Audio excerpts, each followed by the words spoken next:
We still do 7 NUFC Matters show a week for free. But if you want to help support NUFC Matters, then there are a few ways of doing it. Hit the like button on each live broadcast and video. This helps the channel grow. Hit the subscribe button and select the all notifications bell so you don't miss a single show. If you want to help us financially, then you can join the channel using this button with the membership starting at $1.99 a month. Or you can drop us a donation in the chat using a super sticker.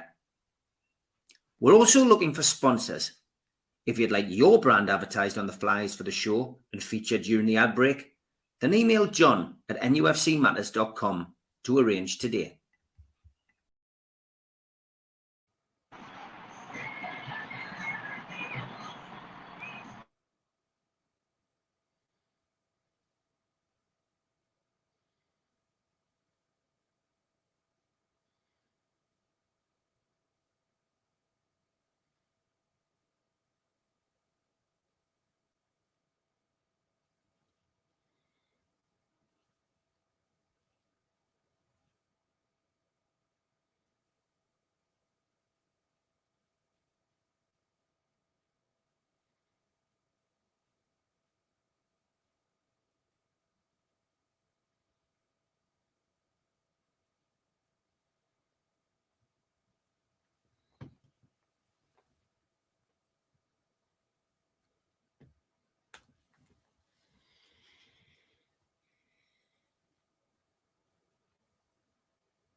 Steve gone.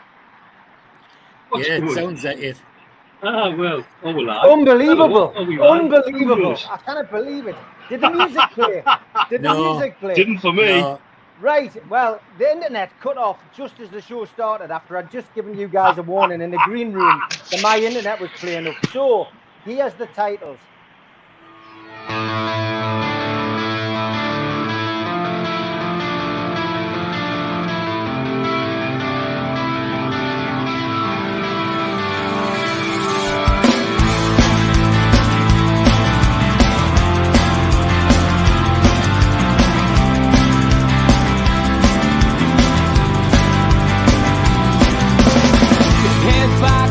Critics attack. It feels like I've been talking to myself again. But it's the only way you're ever gonna learn. You look back and it's all in the past. I'm dwelling on the thoughts I cannot say to you. If I don't say the words that make... So, good evening. Welcome to NUFC Matters with me, Steve. Hey! Amigos. Welcome to Mitch and George. No idea where Steve Hasty is, so I'm sure he will be joining us at some point. Not heard anything to say he isn't, so hopefully Steve will be with us. But as always, this is the perfect way to kickstart your Newcastle United weekend. The game against Chelsea, of course, 3 o'clock tomorrow, which we will be looking at later on. But as always, lots to talk about as far as Newcastle United is concerned. And we're going to start with the We Are United invite that Mitch got as someone who is an overseas fan. And we've also had another person who hit it lucky, Spenny Mag, who does Mondays. We're going to have. Sorry to sit here. We're going to have Spenny Mag give his views. And what the hell is Steve Hasty? What's he doing? I didn't even know you were out there. I didn't know until about 4 hours ago. All right, lads. Good to see Hi, you. Steve. No, the wonder he was late. He was in the bar. Mitch, We Are United. You were there. Spenny was there live. We're going to hear. Well, I wasn't. We're going to hear from Spenny on Monday. What? You weren't? You got an invite. What happened? Well, I applied through, as I said, applied through online. People who can't make it or expat fans apply through the ticket offices. It's basically applied like to buy a ticket. You were then selected and you were told you'll get a login, register at this website, we'll send you a login. And it got to the day of the event, and there was part of me in the back of my mind was thinking, this feels a little bit clusterfucky because I haven't got a login.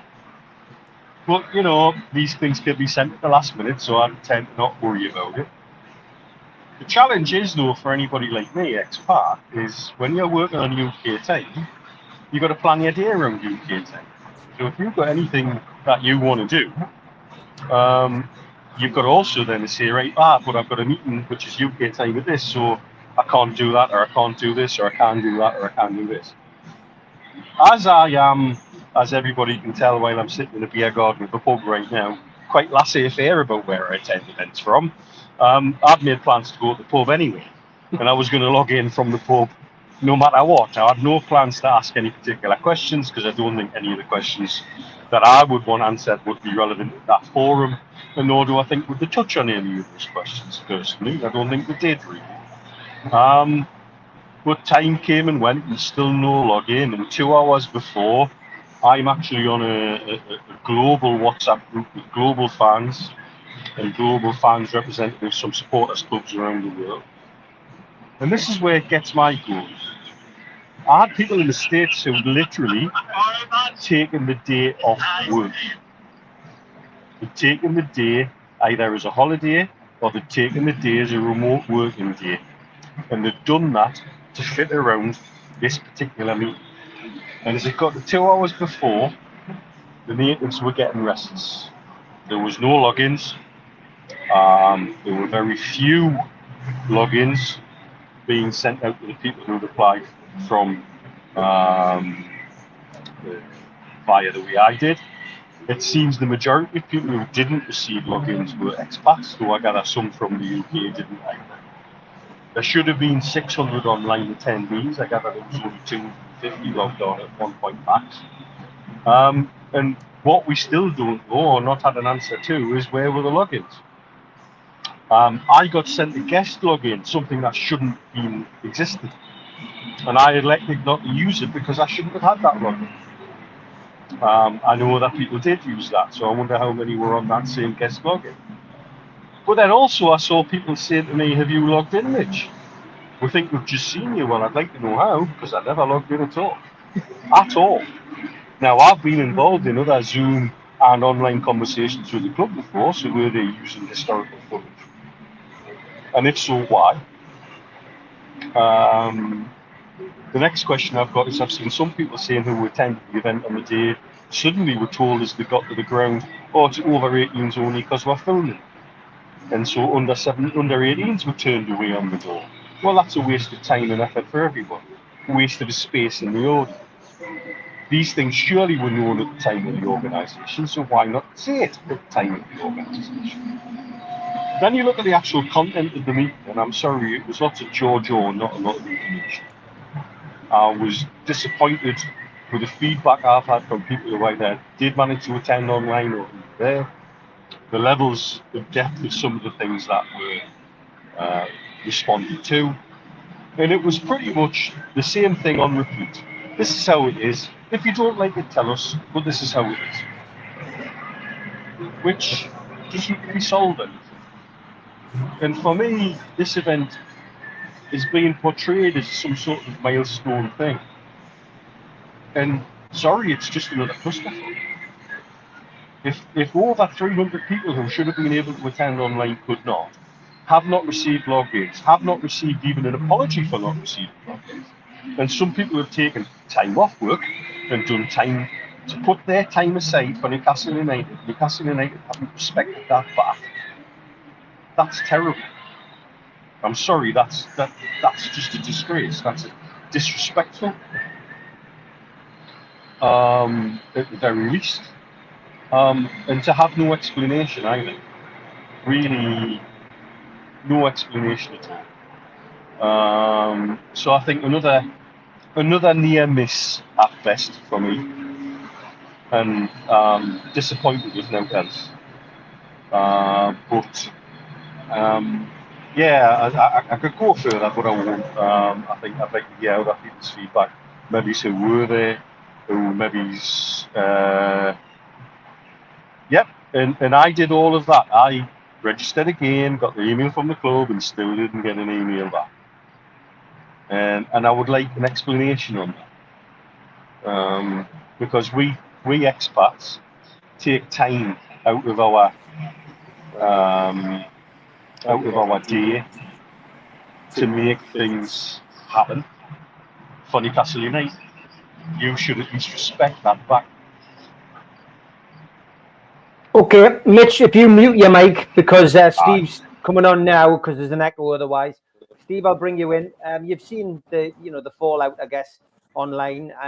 There's been one or two people who've commented about not getting the correct login in the chat. So we know that was it. We know that was the problem. Give us your assessment of what you've heard from the meeting. You weren't there, of course. What was your view? Yeah, it was very interesting the way that the whole thing was set up, I think, Steve. Personally speaking, I found that it was, in my opinion, stage managed. The fact that you have to submit questions beforehand, the fact that the answers that you're getting are very, very much scripted. Personally, I mean, obviously someone who attended the fans forum from 2012, 2013, all the way through to 2019, I think you probably got more out of that because it was very instantaneous. It wasn't filmed. It wasn't broadcast in any way. You relied on the minutes that came out, and the criticism was always that the minutes came out a long, long time after. But that was because the way that the whole thing was set up was that everybody who was in attendance had to agree that what was being talked about was right, that covered the topics that they imagined. But the one thing you got from the fans forum was that you got an opportunity to grill executives of the football club. You got the opportunity to grill Lee Charnley. You got an opportunity to grill the security people, the people who looked after the ground, the maintenance, etc., depending on what the questions asked.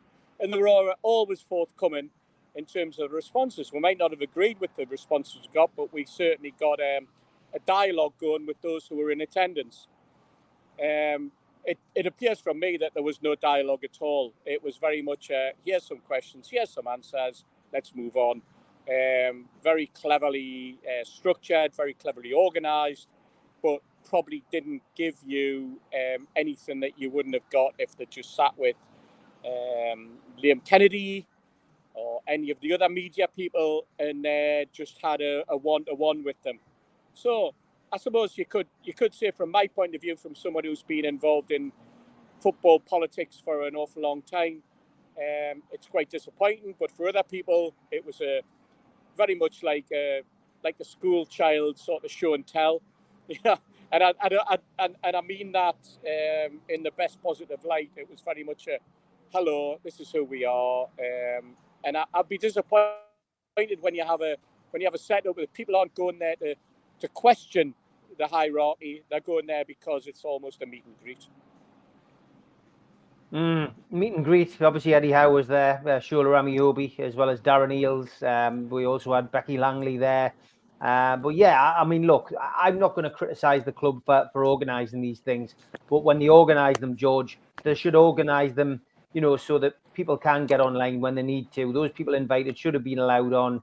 And I think that's the problem. Phil Pearson, there's 5 people in our chat already who said, I never received the login. I'm very disappointed.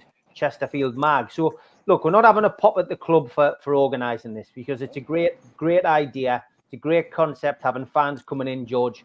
We want a communication. We're getting it in some shape or form. I personally think that the fans forum that Steve was a part of was a lot better.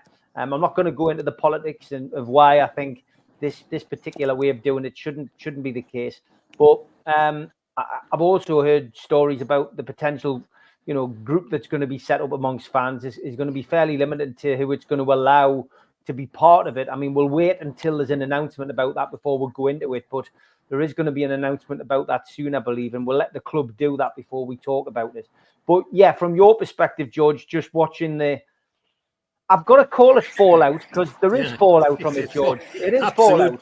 It is fallout. Absolutely. That's why I've been sitting looking on me computer screen and me telly screen the last few days, and some of it's depressing. I go back to where I am with this whole thing at the moment.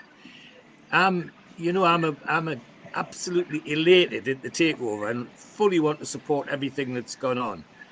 But the one bit I can't support, everything they've touched that's had to do with the fans has been a monumental disaster.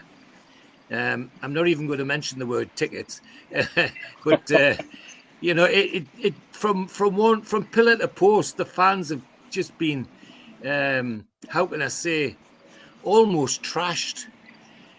There must be some very frustrated people out there. I haven't been able to get as involved as I would like to have done because of my circumstances. But I feel for the fans sitting here reading what I read and seeing what I see. For example, I read a nice bit, well, nicely written bit by a dad who took his 17-year-old because the 17-year-old was desperate to go, and the 17-year-old was sent home at the door because they were filming. They didn't want to do under 18s.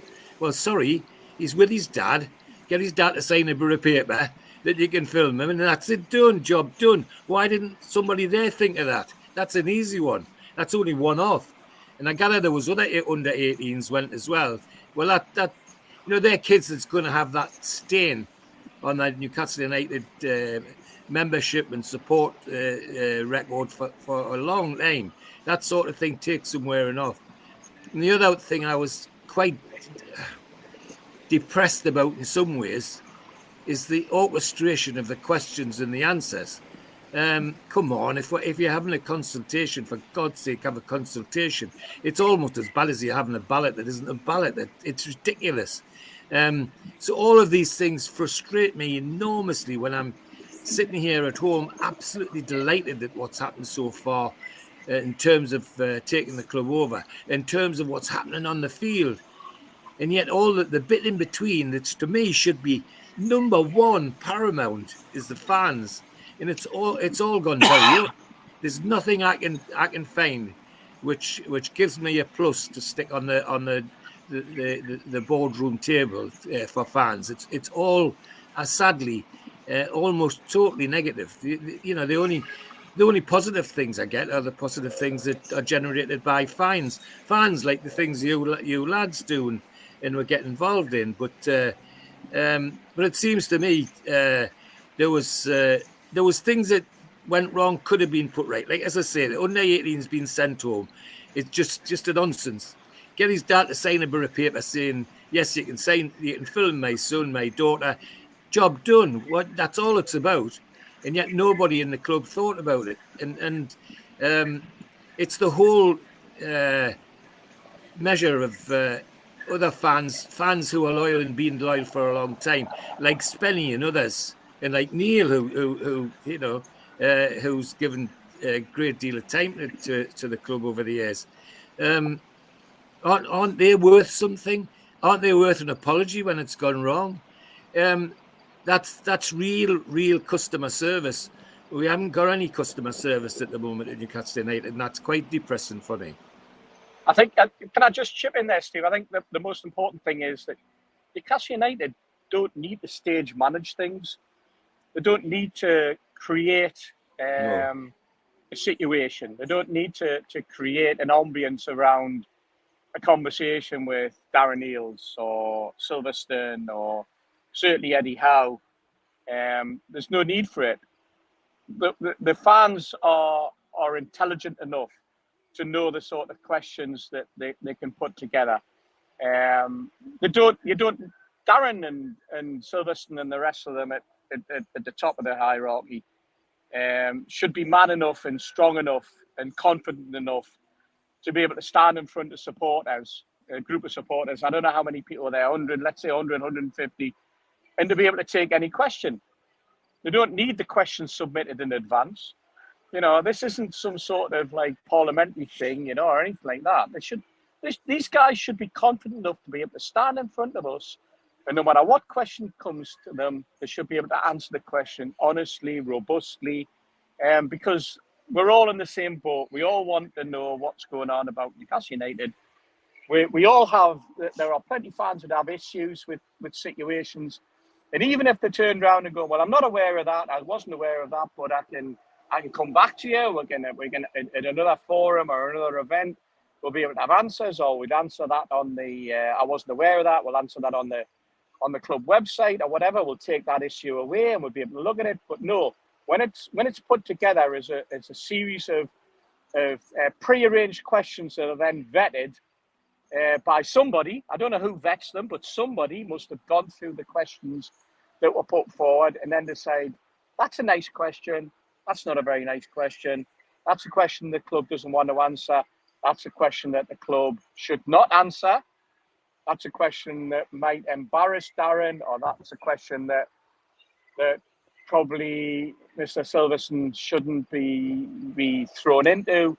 But I would imagine, and I would suspect, and I would hope that those guys are confident enough, because they're very well versed, they're very educated, very professional, that no matter what question gets thrown at them, they would know how to respond, whether it's on a positive, whether it's on a negative, or whether it's on a, we'll come back beyond that. And that for me is quite telling. And it's not necessarily those individuals, the three individuals that I talked about, whether it's Silverson, whether it's Eels, or whether it's Eddie Howe. It's the people slightly below them who feel that they're empowered enough to say, I tell you what, I don't think they should be asked that. And who's to decide which question Newcastle fans should and shouldn't ask? That's, for me, the thing. And I'll go back to the fans forum. I'll go back to when we used to sit there with Lee Charnley, and no matter where you were from, no matter what quarter, or no matter what organisation you were supporting, you could pin him to the wall and you could ask questions that would embarrass him, and he would come back with an answer. He might come back forcibly with a response that was not necessarily the response that the rest of the room would have, but when the rest of the room heard the response, they would then decide among themselves whether they backed him or whether they wanted to come back with a supplementary question. And they did on numerous occasions. And it sometimes caused a conversation that sometimes could last 20 minutes, half an hour, on a subject that every fan in that room felt was pertinent enough to have a response from, and could actually question the response they got, which was in a way questioning the club because the response he was giving us from. So in that respect, I respected Lee Charnley for being able to stand up in front of supporters in that way. And some people might say he was fighting his corner. Some people might turn around and say, well, he was just playing a political game. But is there any different or anything worse than somebody standing up with an answer to pre-arranged questions that are basically telling us next to nothing in terms of their response? That's the disappointing thing. However, lads, we're a bigger club than this. We don't need to follow some line like that with the Premier League. Can I jump in with something there as well? Yeah, let's be. Saw someone saying you should take questions from the floor and online. To give you some perspective on that, again, the lads in the States, turns out they effectively had a 2-hour window from being told they'd been accepted to when the questions could be submitted by. So all the lads that I know in the States who submitted questions got an answer back saying, sorry, you've missed the time for questions. They weren't told when the questions had to be in by. So they thought they could have a think about it overnight and send the next day. Turns out they had a 2-hour window. Right. Terrible. Okay. Is that acceptable? I don't think so. No. If the reply said, oh, and by the way, we need these questions in by X GMT, then fine. But as far as I understand, there was no mention of that and everybody who submitted questions from the other side of the pond had their questions sent back to them. So what we've got, Mitch, from this, the aftermath of it in the media, has Darren Eales quoted and Peter Silverson quoted. Good evening, Mr. Silverson, by the way, if you're watching. We learned that he just watched podcasts. But with regards to the ballot, which isn't a ballot, as we all know from George's description time after time, it's not a ballot. It's more like a lottery. It's a raffle. It's not a ballot. And the season ticket waiting list are two things which Darren Eales says now he's going to look at. They may scrap this system now, Mitch, that they've put in place. They say there's issues with it, there's problems with it. Somebody in the chat tonight, 1 out of 9 ballots they've had. Yet I know some people have had 8 out of 9. And then a season ticket waiting list. They're talking about going back to that, which back in the day, back in the 90s under Keegan, was around about 15,000. But again, I mean, you know, I guess the reason anyone would come out and say that, or is allowed to be quoted as saying that, is because, you know, it's something that's come out of that meeting. I don't know whether there's minutes available for that meeting or what, but people are coming out and saying that was what was said. I mean, has it been of any benefit at all, despite the technology Look, failure? I can't criticise for the simple fact that it is so different to what we've had before. The one thing I think, as a group, we counselled people about during the preamble to the takeover was, do not try to be all things to all people, because you will fail everyone. And that's exactly, in my opinion, the road we're on at the moment. Is that there are fundamentals at the club that are being failed. To hear at that meeting, again, one of the quotes I've been given was to hear them talk about expat fans and what to grow the global fan base, and then immediately shift it, but we know that the bread and butter and the heart and soul and the backbone of the club are the fans at home. Tells me that's still trying to be all things to all people. And that's the wrong way to go. It's quite ironic that as an expat fan, sometimes I do feel cared about more. As part of the nufc Dubai, is we're going through the process to become an official supporters club, which is something still with legals, by the way, like many things are, like international memberships, which they've taken people's money for, and nobody with an international membership seems to really know what they're getting for their money, because those are terms and conditions are still with legals at the moment. It's a strange path that we're going down at the moment. I find it very frustrating. I find it very difficult to square the circle that 1,101 tickets have been made available for Luton, and yet when they go on sale online for season ticket holders to apply, it's for those with 200 plus membership points, and there's only 650 available from the off. Can you then blame any season ticket holder that doesn't get a ticket with maybe, say, it could go to as many as 100 points? I don't know what the levels are, but if you're on, say, 98 points and you miss out on a ticket for Luton, then you know, absolutely know now, that there's a large percentage of people with tickets at that game who may have no membership points, who may be there for the first time on a corporate jolly. I think you've got every right to feel pissed off and shut up. I think you've got every right to be upset about it. I think if you want to get pissed off at me, I've not lived in the UK for 12 years. I still have a season ticket in my name. I still have loyalty points. I was category 1 for the Carabao Cup final last season. I've been to Dortmund. If you want to be pissed off at me, I think you're quite right too as well. That's how this system was never designed for this. Let's go back to what this system was designed for.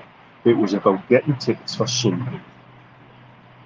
And as I can see it, I don't think we're going to be playing Sunderland in the league fixture for many a year. And so this system is not fit for purpose. He says, probably doing himself out with an FA Cup final ticket in the future. But I understand what's right. And there's lads who are still doing the hard yards, week in, week out, who might miss out because this dickhead in Dubai still got a season ticket and loyalty points. And I would understand if you were upset at me about that. The whole thing needs a root and branch review. And we don't need to be in the middle of the second season underneath the ownership to know that. We all knew that from day one. They should have been talking to the right people, and I don't believe they have. But that's just a personal opinion. Okay. Can I just chip in there, Steve? Yeah, we're coming to you now, Steve. Go for it. Yeah. I'm just going to say it's next week. It's a year since I came over and spent some time with Mitch and Stu, and then went over to Saudi for what we suddenly found out was also a meet and greet with Saudi fans, and we were lucky among some of the other Newcastle fans who travelled over from either Qatar, where they were watching the World Cup, or from the UK to that meet and greet event.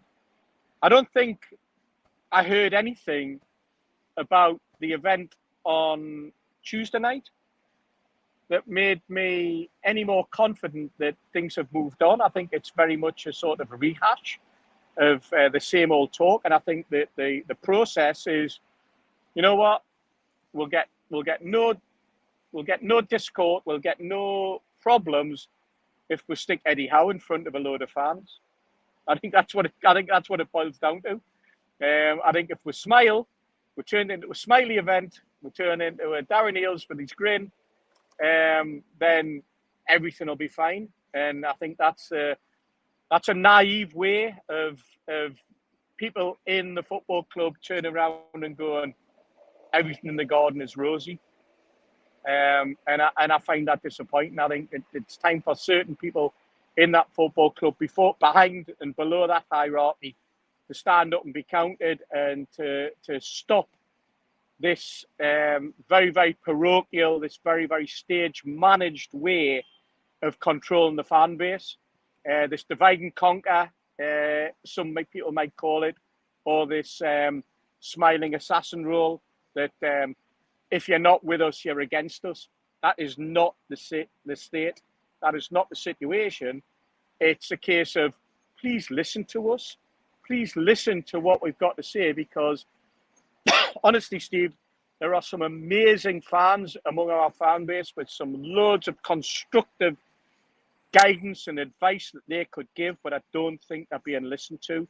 And I'm not talking about myself in that respect, because I think my days have passed on that. But I think there are other people with experiences that should be listened to, other people with some great insight into what's gone on in the past, what's gone wrong, and what the club should be avoiding. But I don't think they're being listened to.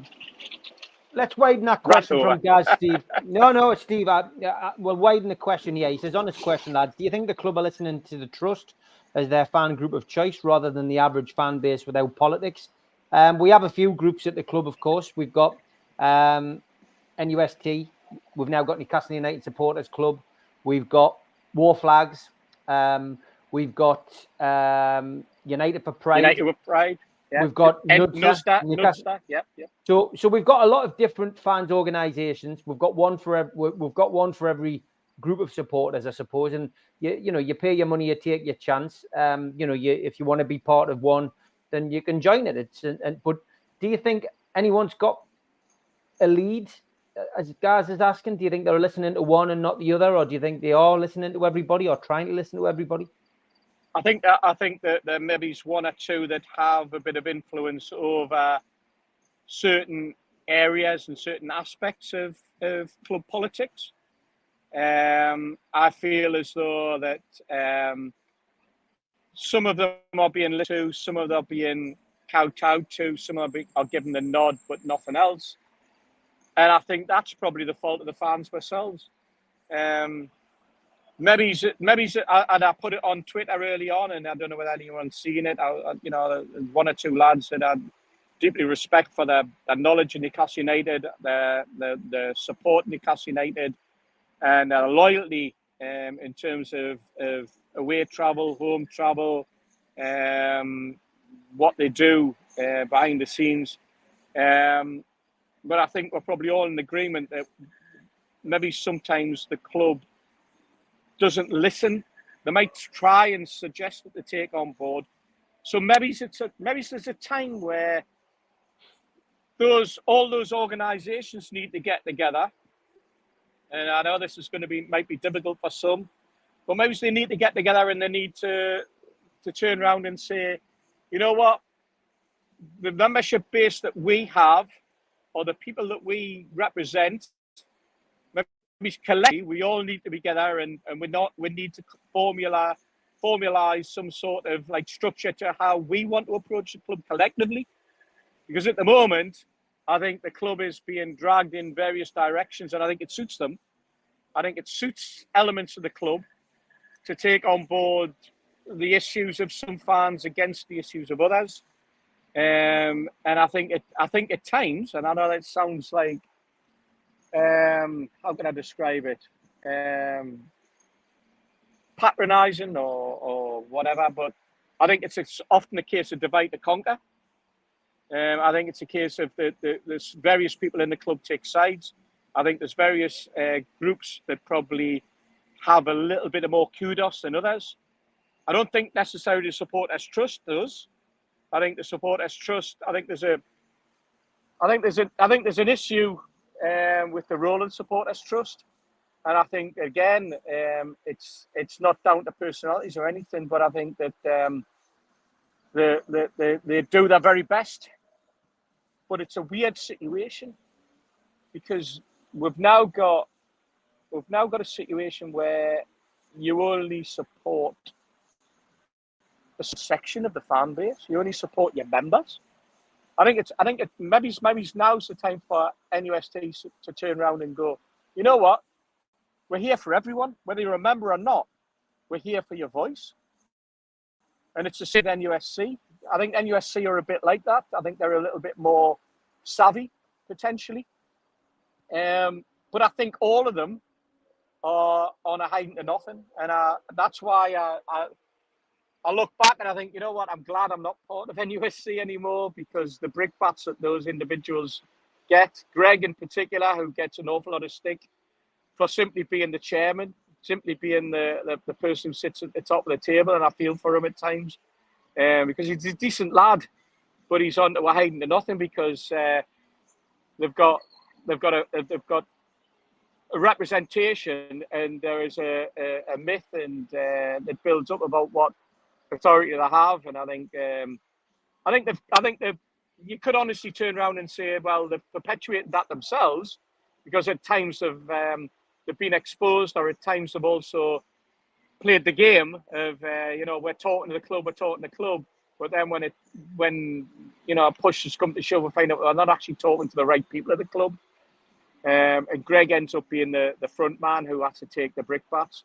Maybe some people in the organisation need to support Greg a little bit more in that respect. And NUSC is a different ball game. NUSC was basically there to, in my eyes, and I'm a member, by the way, to sort of organise events, organise trips, organise coaches, organise boat trips, make sure that the fans are represented and supported and helped when they travel abroad, because this has been a big thing over the last. We've got Milan next week with fantastic support that they put in for Dortmund. We've got not Milan. We've got PSG in the fortnight. Fantastic support and work they did for Milan. The fantastic support they did for Dortmund. So they're a different setup, different organisation. But I think it's possibly a time where them and Nudza and United with Pride and other fan groups perhaps need to sit down together and say we need to formulate something, because we're all shouting about the same things and we're all getting either different answers, or we're all getting pulled in different directions, or we're all getting nothing. And we're all being what's the word that we're looking for here? Are we all getting the piss taken out of us? Are we all being treated contemptuously with a small c, as though we're, put up with it, lads?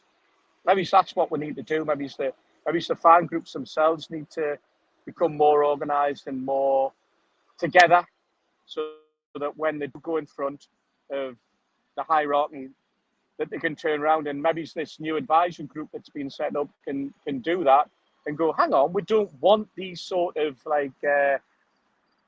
meet and greet events anymore. We want to talk about the nitty gritty, and we want proper answers. We don't want stage managed answers. And we want to get down to, what is the real issue with tickets? Why has it happened? Who's responsible for it? And who's going to put it right? All that type of stuff. I mean, those questions really, for me, Steve, is what I wanted to hear the answers to. Simple answers to simple questions. I'd love to know if anybody out of the 100 or so people in the room actually submitted those questions to the panel, and if so, why weren't they answered? It's as simple as that. There's a lot of dismay at the fact that Luton started at 230 points, and ultimately there is huge question marks over how many are going to corporate. And I think Paul and Mags nailed it here by saying we need more visibility of how many people are applying, how many tickets are available, and in what categories. It's not a massive ask for me. George, interesting. You're shaking your head, you're nodding your head. I can see that you're vexed is a good word to use, I think, with regard to this. You'll need to unmute your mic, though, George, if you want to make a point.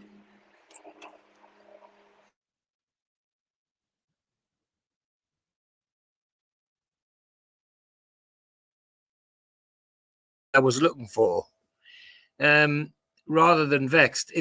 It just, I've heard lots of problems which have fairly simple answers. Just sit down and look at them properly and systematically.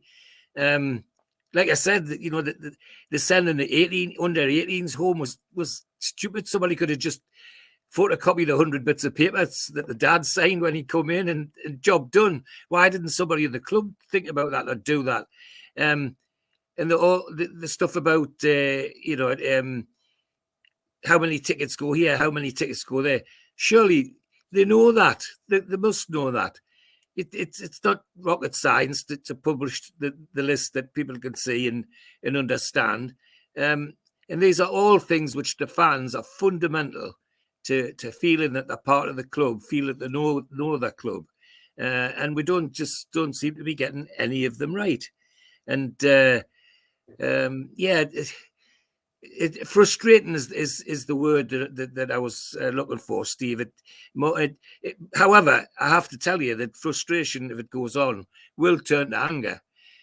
I mean, I'm sitting here saying that about how thrilled and how positive I am about the takeover and all the rest of it. If all this fan stuff goes on any much longer, it'll knock the stuffing out of me as well. And it doesn't concern me. I just worry about all the fans it does concern, who never get the chance to do all the fantastic things with Newcastle United that I've done and that you lads have done. It's a sharing exercise, and at the moment we're not sharing. We're doing our best to keep it quiet and stick it under the carpet and do anything but share it. So transparency is the big word for me, as well as all the other things, like the nonsense about calling this thing a ballot. That all should be sorted by people in the club who know better than I do, and yet they don't seem to have anybody with that kind of wit, that kind of nous about what's going on. And we've spent X years accusing the Premier League of corruption and all sorts of other things. Well, I'm sorry, but watch out, lads. It's coming back in our direction if you're not careful. And that's quite sad. In fact, more than quite sad. It's bloody awful. So, yes, I was shaking my head, but it's frustration more than anger at the moment because, as I say, I hear lots of problems which, in my tiny little mind, I would just sit down and systematically go through and sort them out, and lay them open for the fans to see what actually is going on. If you want to have a super duper electronic ticketing thing, for God's sake, get somebody in who knows something about it. The ticketing thing for me has always been something you give a second-year computer student in our university, and they would sort it for you in a couple of days.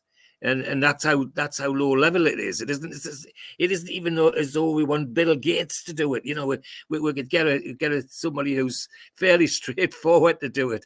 And that's the frustrating thing for me, is that they're all problems that could be solved if somebody just sat down and systematically went through them and laid a plan how to put them right, and then presented them to the fans as this is how we're going to do things. At the moment, there's too much guesswork.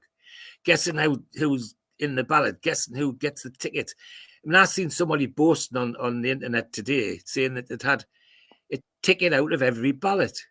You know, well, bloody hell, you know. I think that must have been fishing. I think they're fishing for a bite there. Definitely, that some people do like a wind up. Yeah, well, anyway, frustrations, Stephen, and as I say, all I see are little problems that are getting bigger and bigger, and all affect the fans. Okay, Keith Gray, good evening, says, most who know me, I had a ticket since I was 8, 46 years ago. I was one of the 10,000 who walked, lost hundreds of points. I'll never get my ticket back. Incentive and love dissipates by the day, sadly, and that hurts, which is quite a strong message from Keith. Yeah. Alan McKenzie says, Eels did a great job at Atlanta, starting with a clean canvas at Newcastle. It's different. So many factions. Judean people's front of Judea, etc., etc. We need to come together big time, which is another valid point by Alan. Barry asks a question, Mitch. He says, are we trying to grow too big too fast? I understand corporate increases help us financially, but at the expense of fans? It's a very difficult balance. We always knew it would be. And we've gone quicker in a sporting way than we ever really intended to do. And that's not a bad thing. That should be embraced as a good thing, but it's created more problems for me like this. I think there are some things that really need to be openly discussed. And I don't know how you can do that without upsetting quite a few people, without having certain allegations chucked at you, which are incorrect and totally infactual. But we have got to have these discussions, I think, going forward.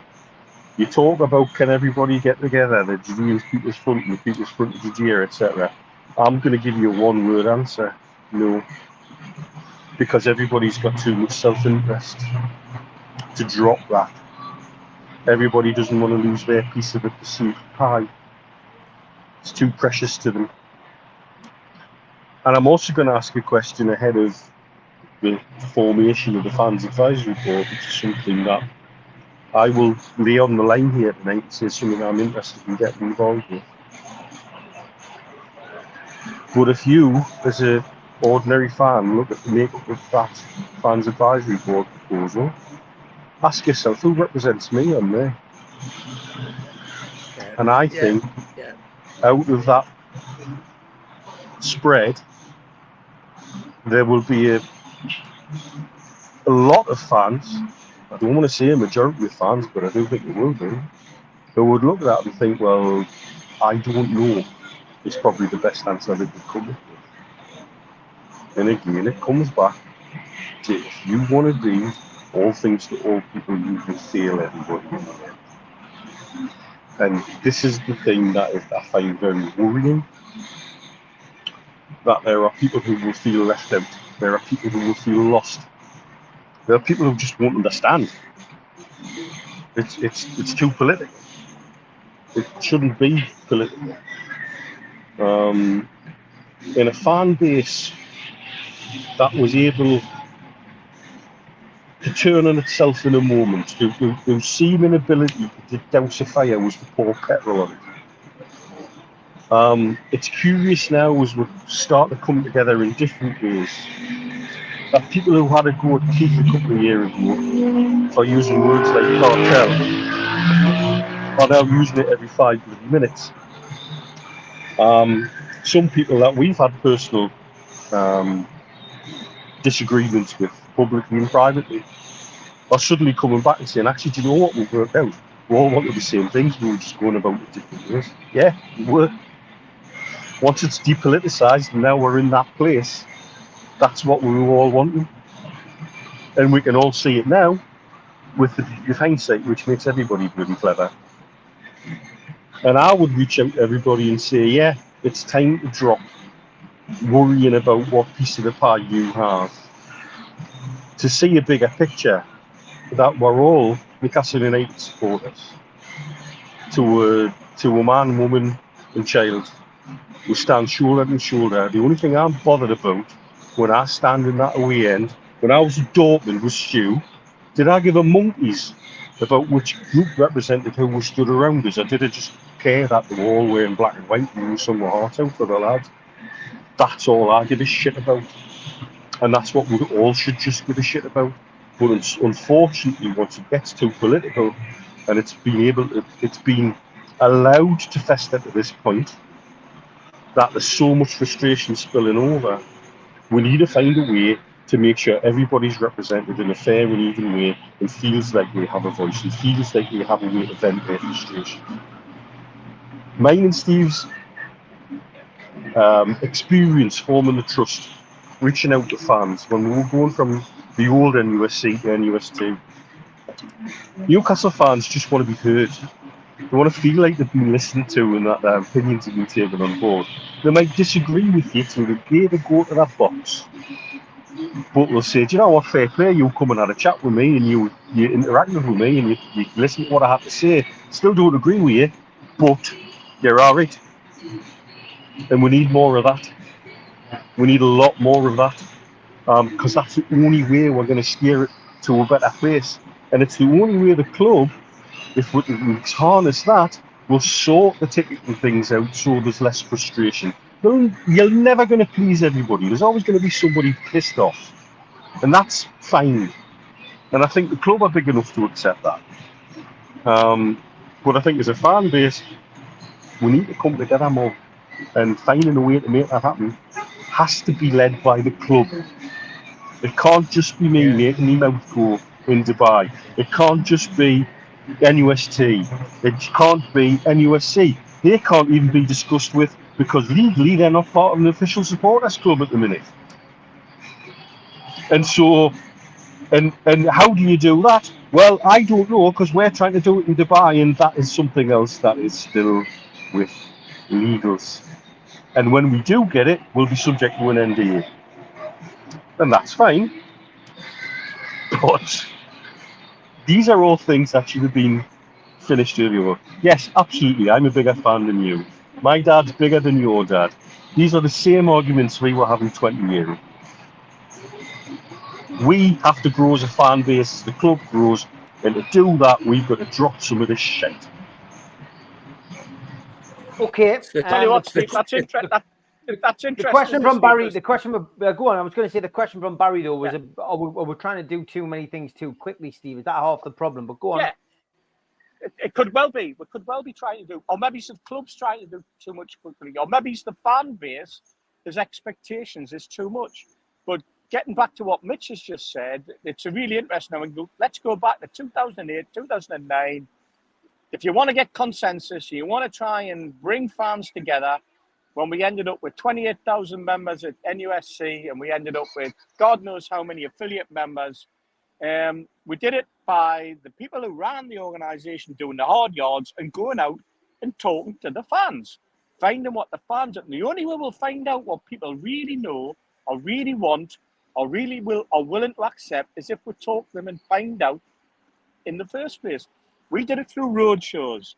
Maybe it's NUSC and NUST maybe they need to get out on the road and they need to get that consensus, and then they can go much stronger to the football club and go, we've run X number of road shows, we've run God knows how many meetings, we've spoken to God knows how many people. The consensus is you're getting it wrong, and this is what we need to put it right. This is a suggestion of how we put it right. We want to work with you to put it right.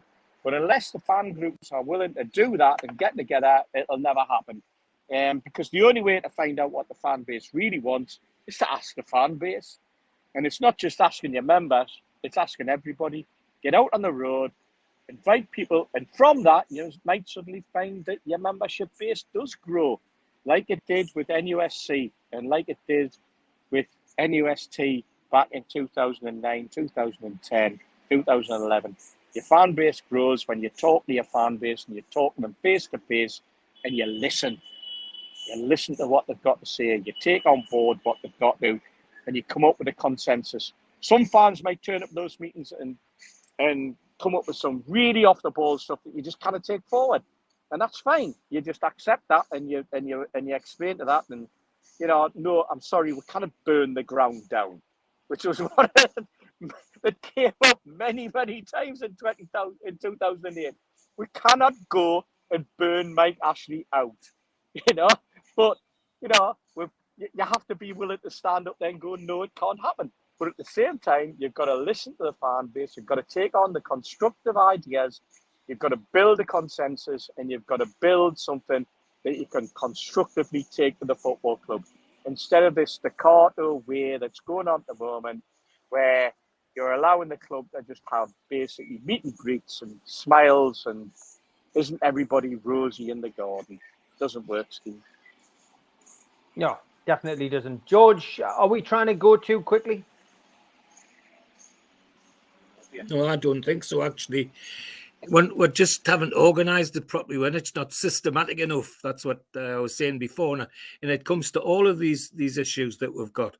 It needs not a huge organisation, in my mind, a couple of very sensible professionals putting these things down in a systematic way and sorting them out. And they could talk to the fans as well. But my issue is just not systematic enough, not careful enough, all done maybe in too much of a hurry in the sense of administration. But in terms of what they're trying to do, everything they're doing, I can see what they're trying to do. But what I can't see is the end product, because halfway along the line, somebody's not doing something or not doing the other thing. So it's for me, it's a straightforward management problem.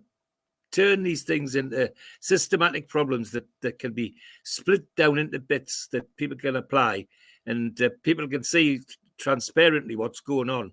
And then the support will come, from the fans without any problem at all.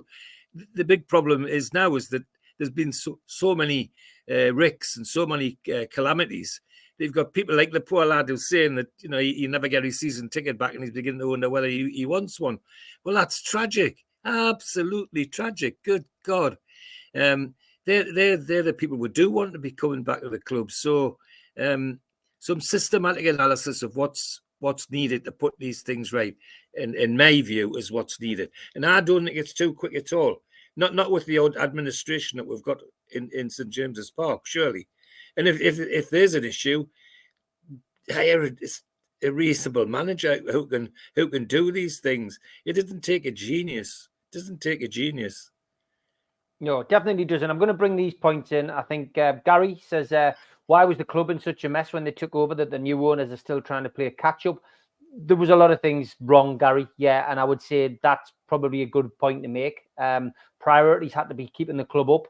And then obviously, financing the first team, other things that will take time, I guess. But some of the things that they have done and have made things worse, I would say, in my opinion.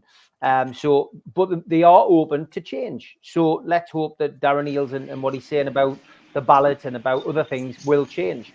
Yano says, I don't understand why ticketing is such a mess. You know how many tickets are going to be available. Let's say 2,000. Then allow 2,000 members. One membership, one ticket. Job done. I think that's a great point as well. We assume there's something in the region of 38,000 members. A lot of people feel that was, a bad move by the club, because a lot of people feel that it's made it an unfair system. But we're trying to raise money commercially, so some people would say that's a good idea. Who's the best in-show club that does all this brilliantly well? The owners had to prioritise the big problems first, as shown, which again is a bit like what Gary was saying, mate. So yeah, well done. And you're right, guys. An hour has gone just like that. Great show. And you know what it means after an hour? It means we've got to have the ads. A big thanks to all our sponsors: Skips and Bins, telephone 0800 25 45 25 3, Email inquiries at skipsandbins.com. Website skipsandbins.com. Easy contract free and pay-as-you-go waste collection. A big thanks to Mr. Vicky's sauces. They are handmade in Cumbria. If you want to order some of these sauces, call 01768 210 102 or go to the website mrvickys.co.uk. Thanks again to United Group Travel. They are a UK coach holiday firm and they are based in Morpeth with pickups throughout the northeast. No strangers on our tours, just people you haven't met yet. They're on Facebook. They've also got a website, unitedgrouptravel.com, or give them a call, 01670 632 460 or 0791 666 4174 or 07957 141 654. Big thanks to Darren Baldwin Funerals. They're an independent funeral director based in Gateshead. You can find them at their website, darrenbaldwinfunerals.co.uk, or give them a call, 0191 478 2730, or email Darren at darrenbaldwinfunerals.co.uk. Big thanks to Neil and the lads at Media Arts for all the help with the video side of things. And a big thank you to New Workwear. You can find them at newworkwear.com. If you want to help the channel, then please subscribe. Hit the subscribe button underneath today's video. Hit the thumb up, which helps you like the video, and please click share and share it to your other social media. We're also available as a podcast on iTunes, Spotify, and other podcast providers. If you want to help the channel, you could take out a one-off membership. You get a cup, a pen, a membership card, and a scarf. It's a £25 one-off fee, and you can go to nufcmatters.com and click membership, or put your smartphone over this QR code, and it will take you straight there. We also help the food bank on this channel. If you want to help the food bank virtually from wherever you are in the world, click on nufcfansfoodbank.co.uk and it takes you to the matchday bucket and you can make a donation no matter how big or small. I'm also involved in the Northeast Footy Breakfast Show. You can find us on the toonuk.com. I do Monday to Friday with Ted, the Sunderland fan, and Rye, the Borough fan, and Radio Dad Dave. Lots of fun, 7 till 9 every morning. Give us a listen, you'll not regret it. We also help support people in the area who are putting events on. An evening with Nobby Solano takes place on the 19th of January at the Tyneside Irish Club. And an evening with Peter Beardsley takes place at the Tyneside Irish Centre the week before, on January the 12th.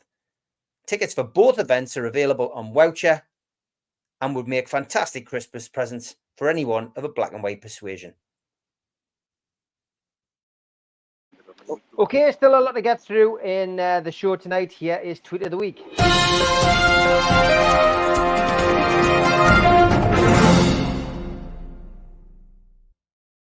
And if you're easily offended, it's probably the best time now to go make a cuppa or go to the toilets. Noel Gallagher, as a kid, looks like Gail Platt of Coronation Street.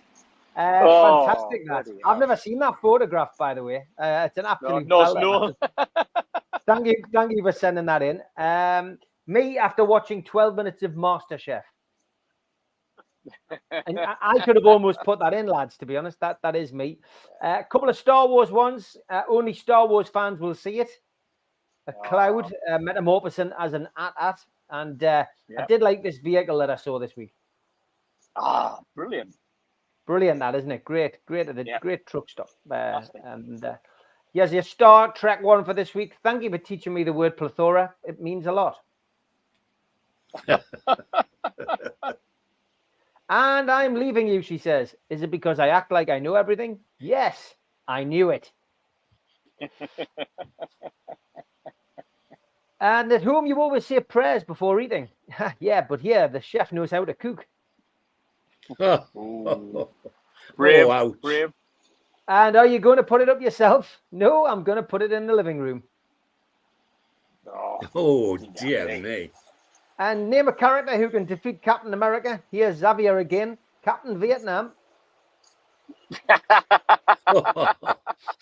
And This one was for George from Stephen Kennedy. He's asking if it's true, George. Deep. It comes with age. I get a tingly sensation in my balls when I sense danger.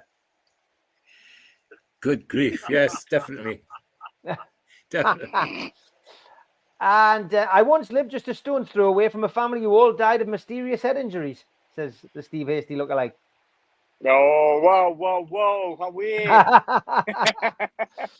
And Sean, thanks for this news update. Glory hole repairs set to cost £80,000 in East Yorkshire. Make of that what you will. And why are you always so depressed? I'm an archaeologist. My life is in ruins, says Indiana Jones. Oh, wow. God. Love is in the air in this picture. Only cans. Oh, And nice one. if you're a certain vintage, you'll know what this is all about, says Jimmy Moore. When the You're corner right, Jimmy. escaped, you were officially old. Can you remember what it meant, Yeah. lads? I can, yep. You can Yes, re-record over definitely. that now. You could Yeah. record over it, exactly. That's yeah. right. Meanwhile, on Weir side, the band's coming on a treat. And Dear me. when God sends you a sign, Dear me. very Oh. good. And this one was brilliant. Once every 10 years, there's a rare planet realignment on the number 14 to air. It should have been no air, shouldn't it? It should have been nowhere. And I don't suggest these, I just put them on. How women have changed over the years. Well, no comment. And it's a nice day for a light sweater. It's a nice day for a cardigan. Thanks, Ian. Not your best. And- Not your best singing voice, Steve. Thought of the day, as I get older, I find I only need 3 shops: Specsavers, Boots, and Greg's. My life is just specs and drugs and sausage rolls. Oh, Fair dear. enough. And why is Billy Joel's laundry still wet? He didn't start the dryer. Yeah. Oh, And there's a drip right here and a drip right there. There's a drip everywhere. Okay, I get it. Old MacDonald had bad aim. Oh, And here's one from Jimmy again. I shot the sheriff, but I did not shoot the... Can you get it? yeah. yeah. Deputy. You. Very good. Deputy. Thank you, Jimmy. And a couple of Christmas ones come in. There's a Sprout pizza. Oh, bloody hell. I know. I don't even think I could eat that. Like, I don't think I could eat it. No. You'd have no trouble. Have no trouble airing your bed blankets after you ate that lot. Thanks to Alan for this one. We get it sent every Christmas. That's the starter sorted for Christmas Day. Sainsbury's boiling the bag buttered piss flaps. I've never tried them. I don't think I ever will. Jimmy sent us this one. Is it me, or does it look like the town's hung all the contents from the mum's underwear drawer on the main street? It definitely does, You're Jimmy. right, Jimmy. Yeah, I'm with And you, got Jimmy. thrown. Carol Lawson, thanks for this. Got thrown out of the church Christmas cake competition again this year. I'm not sure if this is supposed to be a turkey or is it just a turd on fire. Looks like Mr. Hangy, actually. But that is It does, horrendous. aye. What does a 60-year-old man and a Christmas tree have in common? The wood is dead and the balls are just for decoration. Oh, dear me. And the elf's back. To hell with elf on the shelf. And a couple of football-related ones. Jimmy Moore sends us this. Fortress, it's more like a mattress. It's getting banged every week at Old Trafford. Oh. And another Manchester United one. Delude them all. Take one a day to think it's to think it's your year. Paddy Power, we often feature them. Everton's biggest mistake was limiting themselves to a single financial fair play breach. 114 additional ones and they would have got off scot-free. That's probably true. And new James Bond movie sounds poor. 007, not in service. And why are you so sad, Deep Cave? You wouldn't understand, Little Arrow. Oh, dear. And I asked 100 women their favourite shampoo. The number one answer was Get Out.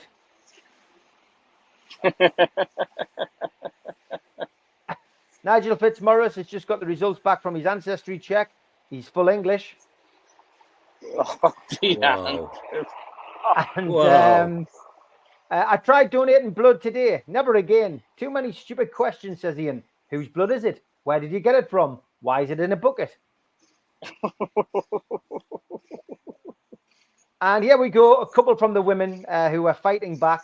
My husband and I both have a cold. The only difference is I'm cleaning and he's dying.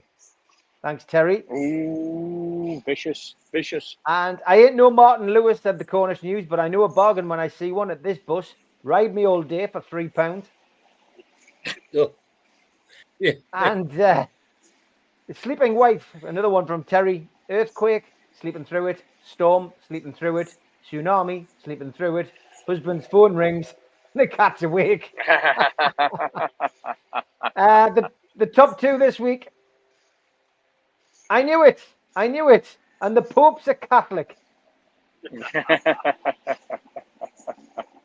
And the winner of Tweet of the Week this week. Sorry we can't play Fairy Tale of New York this year as it's too offensive. Anyway, here's Cardi B rapping about her fanny.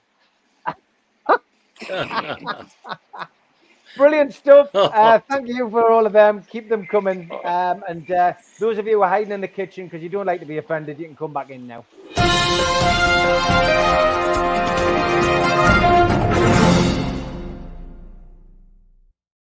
NUFC Matters does not endorse any of those tweets at all. We simply put them on because the viewers asked us to, and that is my apology for tonight. Okay, moving on. Again, lots of comments coming in. Alan Thompson says, spot on, George. We're not growing too quickly, Steve. So we win the Premier League. Are we winning it too early? Like George says, we need to organise everything better and simple. It was always burning since the world's been turning, says Simon Davies. And lots of other comments coming in from Yano. He says, it's impossible to create a system that keeps everyone happy, but a situation where one fan can get 5 tickets, where another gets non-barbaric seems barbaric to me. John, good evening, says it's not so much the demand. Obviously, everyone can't get in. It's the administration and system that is pathetic. So thanks for all of that. And John also says, no second worst photo after my selfie, Steve. Yeah, you're not wrong there, mate. You're not wrong there. Those of you who can't remember that, our friend Johnny Allen, did get a selfie with Noel at a gig earlier this year, and it was terrible. Let's get round to football again, lads. We're moving away from the fans meeting. Hey! And Newcastle back in action this weekend against Chelsea. They'll be looking to bounce back, really, Mitch. We'll do predictions, etc., a little bit later on.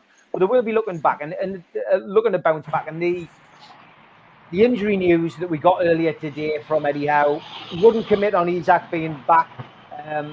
Miguel Miron's going to be okay, of course. And Fabian Schär's going to be all right. Wouldn't commit on Callum Wilson. Didn't get an update on Sean Longstaff. So we are still struggling, Mitch, a little bit with personnel. Yeah. For those who are easily offended who've returned, I'll just quickly say funny. And so, no, I think if you look at how we are, we know we've got injury issues.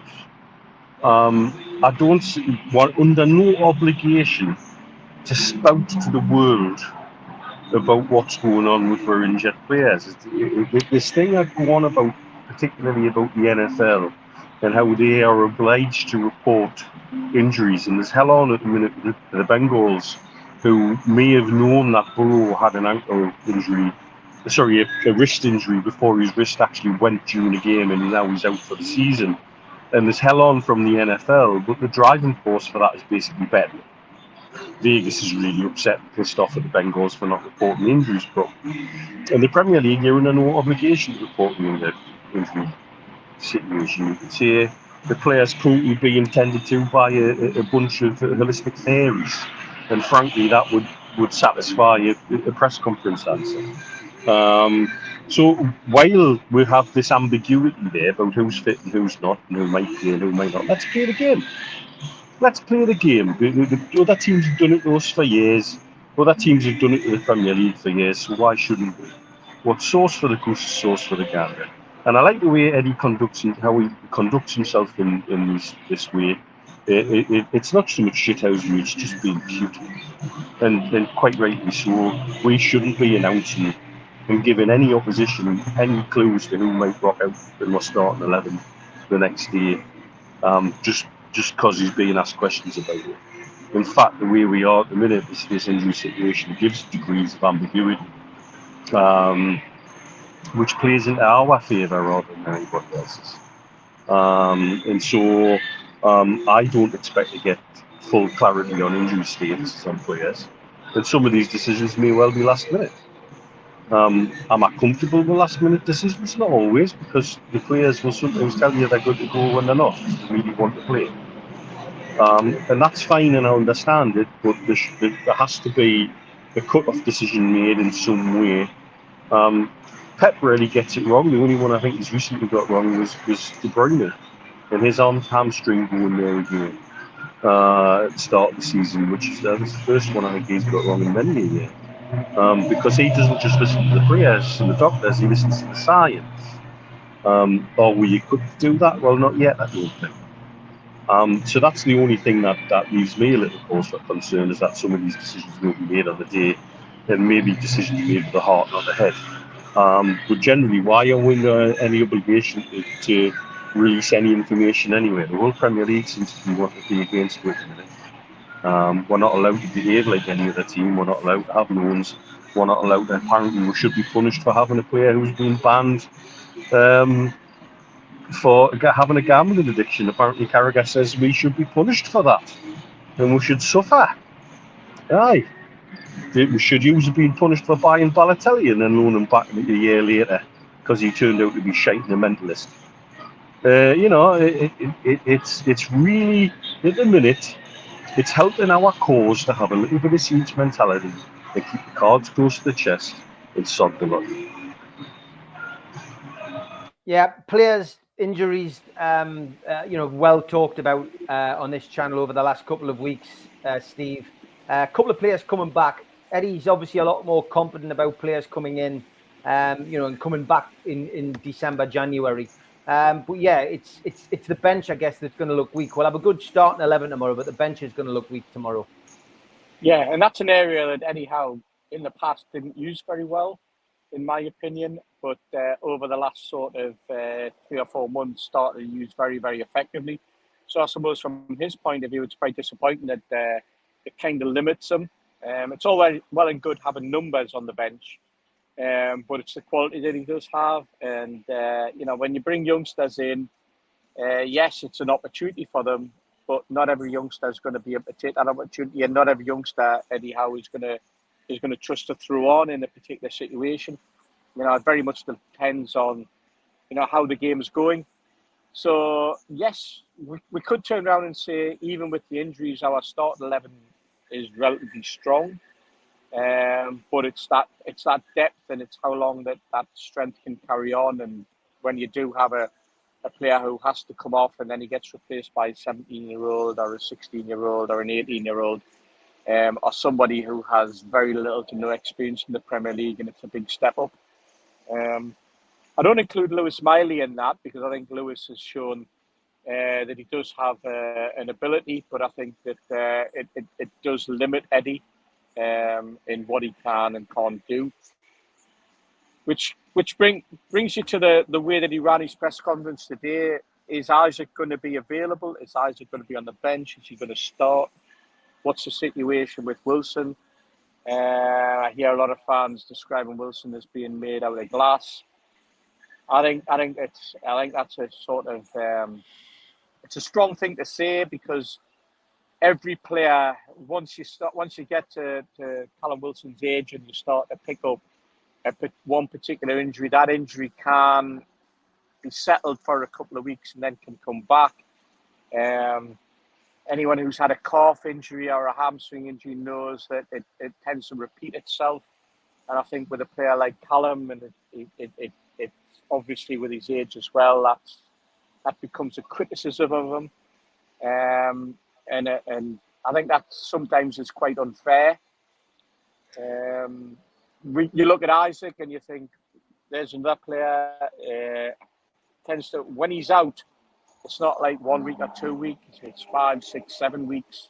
5, 6, 7 games. And the way things Newcastle United are at the moment, it's more than that because you're playing 3 games in 8 days sometimes. And this is where the club's going to learn. This is where Eddie's going to learn. This is where those who pull the money strings are going to have to learn, and they're going to have to release the finances. They're going to have to work with FFP. They're going to have to work within the parameters that have been set with them by the Premier League, by other clubs in the Premier League, in terms of who they can and can't buy and what they can and can't do. Are always going to be restrained. You can guarantee just because we've won this little round of spats, there will be another round of spats this time next year. A round of spats between now and the end of the January transfer window, and sort of go on. We're certainly in the sights of certain football clubs who will be employing lawyers to scan over everything we happen to do. All we've got to hope that on the field we can get Isaac back. We can get him back playing the way he was. He's a vital cog in Eddie Howe's machine because he's something different. And I want Callum back. I want Almiron back scoring goals. I want Joe Linton back the way he was, not the Joe Linton who struggled for a couple of games this season before he seemed to be back on tip-top form. And thankfully we've got Joe Willock, but there's plenty of other players there that are really struggling. Will Botman, it was interesting what Eddie said about Botman. He could be part of it, but he might not be. Personally think that, you know what, they should have just gone straight away and had the operation that needed to be done. If there's fluid on the knee and there's meniscus issues, sometimes it's not worth dragging a player out for the end of the season for an operation. Far better to go for it, straight away and get him back. But we've got to rely on the medical team, Steve. We're not medical people. We're supporters. We just want the best for our football club. And we want the best for our players, and we hope that they're always fit, and we hope they can always produce the goods. Swings and roundabouts, isn't it? Yeah. Lots to discuss tomorrow morning on the press conference review. I'll be live at 10 o'clock in the morning. But George, yeah, we're going to have players back, but they're going to be tested this week. We've got Chelsea tomorrow. We've got Paris Saint-Germain midweek. We've got Manchester United next weekend. Got 10 games in 32 days. It's a hell of an ask, George, isn't it, for a squad that's already depleted? It is, but my confidence comes from the fact that we've got a group of trainers and sports scientists who seem to know what they're doing and can guide players back into playing in difficult situations. I mean, look at some of the performances we've had when everybody thought they would go, belly up, like the one at Manchester United. See Kraft and Dummett play the way they did at centre-back. I mean, just ridiculous. But it's not ridiculous if you have the confidence of the people that's guided them there. And I'm looking forward to them guiding others in and seeing some of these youngsters we've got, like Livramento and although the whole can't play, can he? Because it's his parent club. But there's others as well that I'd want to see making a mark. It's an opportunity for the fringe players to make a mark and say, "Well, I've got the shirt now. Come and take it off us." So I'm confident we'll get a team out that'll do well for it. It's going to be a tough ask for the whole period or the whole 30 days because there are lots of tough games in there. And on the other hand, by we'll get halfway through there, we might have people like Botman coming back. Steve Hastie's absolutely right. This issue of Botman's knee and just finding fluid now. Good grief! I mean, that's basics, I'm afraid, for me. It's the typical sort of thing that would happen with the sort of injury, mishap he had. He'd get putting his foot down wrong and shooting his knee across the top of his shin bone and damaging all the cartilage inside. they're not right. We aren't medics or sports scientists. However, I heave a sigh of relief at seeing some of these problems that our manager isn't the one called Steve Bruce, because I used to see some of the things that they used to do as they were run past my front garden and watch Dwight Gale sitting on the fence heaving his inside out because he'd been made to run 3 mile and he didn't want to run 3 mile, and he shouldn't have been running 3 miles, the injuries he was carrying. So that, you know, we put all that behind, but we've got. I'm confident that we've got the people in the group that can guide the lads to decent performances. I want Isaac back as well. I mean, he's not just a good player; he's a star player, and of course you want to see them lads on the field. Callum Wilson is a dangerous centre forward. If we can just keep him fit, so there's lots of good things. And yes, Steve's right about Joe Linton as well. We've had only half the Joe Linton we had last year at this time. So let's see the whole Joe Linton now and going forward, and that'll G things up immeasurably, I think. So I'm confident we'll over the period we'll get enough points and goals out of it to have some success. Okay, as always, got a couple of things to get through on this show tonight, and this is the day I met.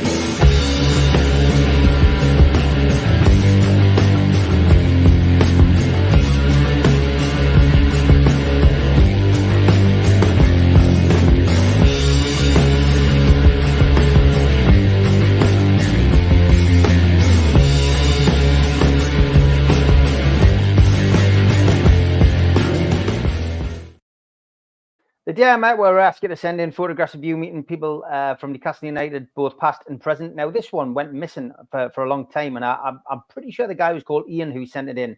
But this was a game against Hartlepool in a friendly away, and a picture of a very young Lee Clark. Fantastic picture, that, Ian. Sorry that went missing. I don't know how it went missing, but it did. But I found it, and you finally got your moment of glory on the show. So if you've got a photograph, send them to me or the lads, and we will feature them on the show.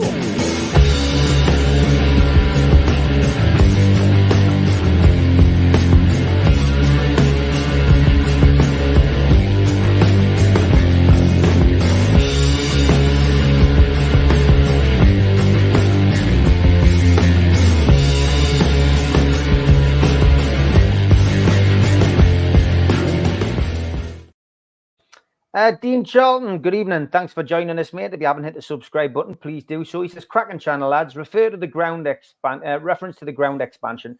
Understand the demand and financial aspect. Anyone else like St James's Park as it is, leave it alone for me. I mean, I love Newcastle and the ground as it is, Mitch, but it's not going to be feasible, is it? They're going to have to expand it. Otherwise, we're going to have, probably 20,000 unhappy people. Depends what else to do around it. There's other ways to make people feel included. I think the challenge about expanding St James's always was where you can expand, get the amount of seats, as I recall, the return on investment with those numbers of seats was a long period of time, and it wasn't really financially viable. However, with PIF and their backing, that's probably not necessarily the kind of conversation they like to have, or be involved in, or need to have. I understand an argument that says just leave it as it is, we make it work as we can, we'll try and do other things around the club and in and around the club, like fan zones, like areas where people can come and have a match day experience. But will that create more us and them? Will that then leave the people inside the ground seen as a different status to those who can't get tickets? And yet, as they said in the meeting earlier this week, that they've got to remember that the heart and soul of the sport are the people at Tyneside, the people in and around the ground who aren't necessarily the people who will be in the position to afford corporate style prices inside an unexpanded St James's Park. But if we had fan zones where they could go, they can go there. That feels a little let them eat cake to me, and that's not what we want to be involved with. God, we're quick enough to create divisions amongst ourselves at the best of times. That would just be down another entirely different path. And I think this is why the ground expansion, stroke new ground argument, everybody knows where I've stood on this for a long, long time. And I made my peace that if we're going to do anything about expansion, St James's Park isn't the answer. And I made that peace with that a long time. And that's through the privilege of speaking to many people involved in potential takeovers who've interacted with the council, who've looked at different things and what they can do, what they can't do with that ground. There are all ways to make it work, but then the next challenge is what do we do for the 2-year interim time that takes to build it and to address it? How do we satisfy the fans then, or do we accept that we've got all bite the bullet collectively? And this is again is where everybody has to try and stand shoulder to shoulder and accept it. It's tricky. It's always been a tricky discussion. It's something that Steve and I have been involved in since what, 2009, 2010.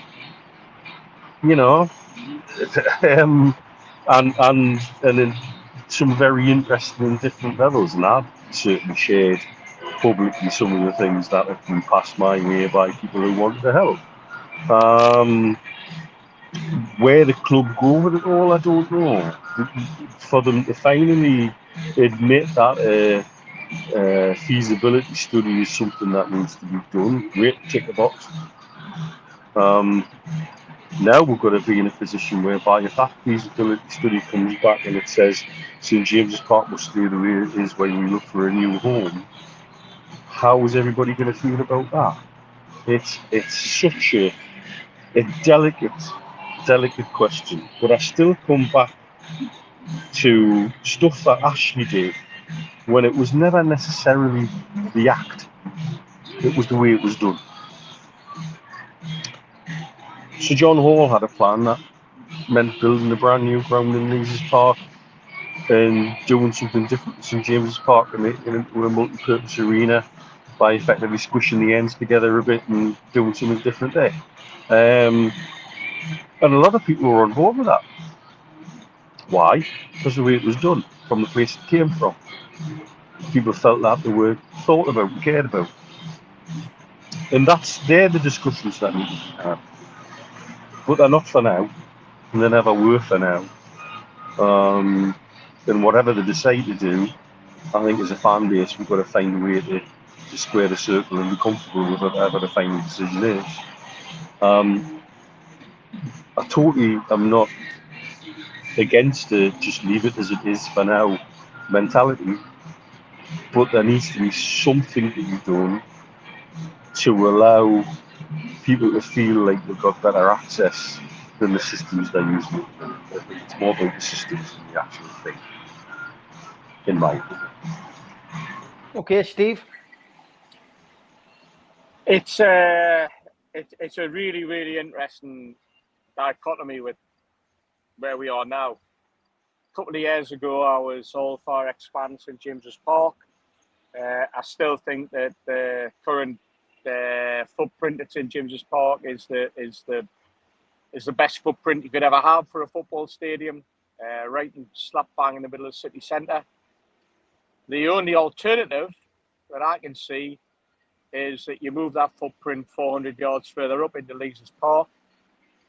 You butt the Gallagher end up against what is currently the Lees's end. I'm trying to describe it in terms of where we are now and what we are. You move the east and west stand 400 yards straight up into Lees's Park, and you build a new Lees's end in the top of Lees's Park. What you then do with the current existing footprint of St James's Park is that you turn it into a green space. You bring Lees's Park in further down into the city. The city gets a lovely green area. we get a lovely football ground on that footprint of the Leazes End, and let's face it, even the existing Leazes End could become a hotel, backing onto the stand, you know, all sorts of things like that. It opens up Leazes Terrace, which is a Grade 2 listed building, if not a Grade 1, I'm not too sure. It exposes the city centre into a green area that we don't currently have, and it all looks and sounds absolutely perfect. And we continue to keep the ground in the city centre, and it's only 400 yards further up the road. Even Mitch could walk that far. I'm not being funny. I'm being serious there. I know what he's like. He's sitting next to me here. I'm going to have to switch to watching on onto his site here because I'm running out of battery. But I know what he's like. Even he could walk that far. It's only the Black Bull, for God's sake. All right, that's George, what we need to do. That's what we need. George, your views on stadium expansion? Is it time to do it? I mean, you know, we've got talk potentially by Darren Eales of having a waiting list now added. You know, maybe the people who've got membership should be given first option. After all, they've shelled out £37 to become members. Maybe they should be the ones who get the first choice of going onto a waiting list. But yeah, would you expand now, George?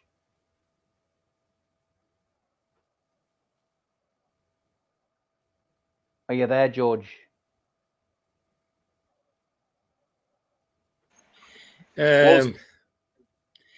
It's a good time to be thinking about it. So, sorry, it's a good time to be thinking about it because every time somebody's trying to do something, one of the major players in the operation, whether it be the council, the university, or Leazes Park, whatever they're called, had something against it, or two of them did. And remember, we lost the World Cup because of that infighting. At the moment, the whole lot of them are short of one thing that PIF's got: money. And the council needs money. The university's desperate for money, and I'm sure the people in Leazes Park would like some money as well. So that side of it for me opens the door to do what they like. The other thing is the technical stuff's different as well. Since our stadium was built, materials have changed. How they put them together has changed. You know, they're now, instead of having to rivet everything and weld everything, they're gluing everything now, and it's done so much quicker. And there's lots of technical stuff like that, which for example, Leazes Terrace, one of the arguments was, well, it will shut the daylight out. Well, if you built a stand which was very like the one at the other side, or one at the side of the Leazes, where it's all plexiglass, which we could easily now, then maybe that's a way of getting around the light issue and all that sort of thing. So I'm optimistic that when we decide to do it, the will's there and the money's there and the material's there. But now I'm not sure whether. Well, it's you've got to bite the bullet sometime, and there's inconvenience for a while for a lot of people.